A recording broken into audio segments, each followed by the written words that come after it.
Yeah. Yeah, it's just unbelievable. Been close a few times. We were close last year, and you know, I thought it was going to be another year where if we held together, we were going to end up second or third. And some guys started dropping out and having trouble, and I said, man, I just hope this thing holds together, and it did. It just feels real good. We noticed Jimmy, he didn't sound right there. Could you tell? Did you know he had something going wrong? Yeah, for about 2 laps before I got by him there, I could tell something was going on. Something was funny. The motor wasn't running strong. Yeah, it was getting a flat tire or something. His car wasn't handled right. So I actually backed off a little bit because if he blew a tire, I didn't want to get caught up in it. And then when I saw an open shot, you know, I went by. How many wins is that? Is it 21 or 22 now on the year? I think it's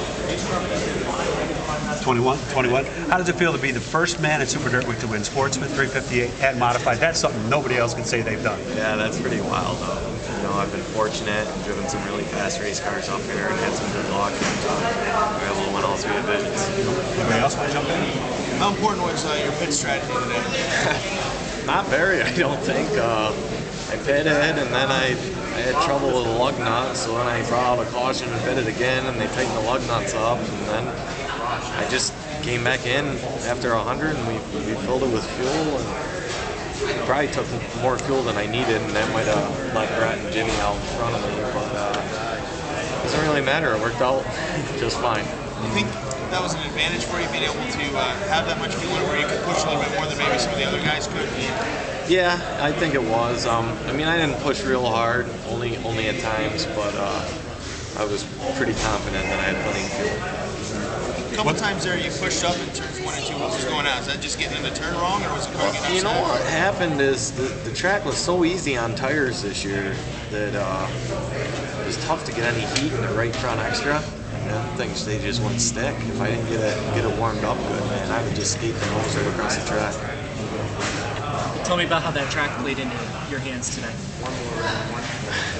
I don't know how it did or didn't.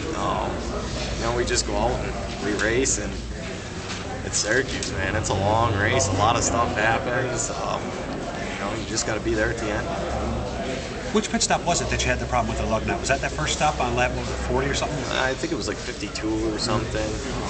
I had trouble with the radios. My radio kept coming unplugged.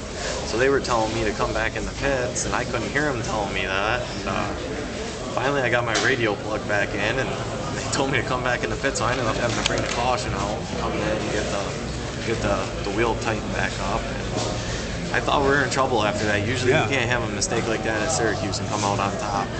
We managed to do it today. Fast restart, did you feel like you had it, or did you think maybe Fuller might have had something for you? What was going through your mind? I don't know. I mean, Fuller and McCreadie, they're racers. They're not out there to ride around. They're out there to win. And, you know, I knew I had a good car, and you always got an advantage when you're out front. When you get that clean air on the car, your car handles a lot better. It drives a lot nicer. And I was just going to give it all I had for a lap or so and just try and get a little bit of a lead. And if I could get a little bit of a lead, I thought, you know, I had a good job.